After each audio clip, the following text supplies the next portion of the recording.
Hello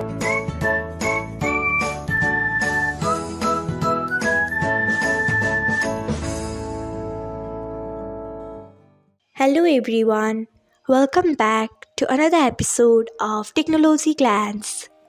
Today, in this video, I'm going to guide you through how you can turn off Keep Alive service on Telegram. So, let's get started. Firstly, open Telegram app in a device. Then tap on three lines icon. Next, tap on settings. After that, tap on notifications and sounds. Then scroll until you find Keep Alive service. Then turn off it by tapping on it. So this is how you can turn off Keep Alive service on Telegram. Thanks for watching.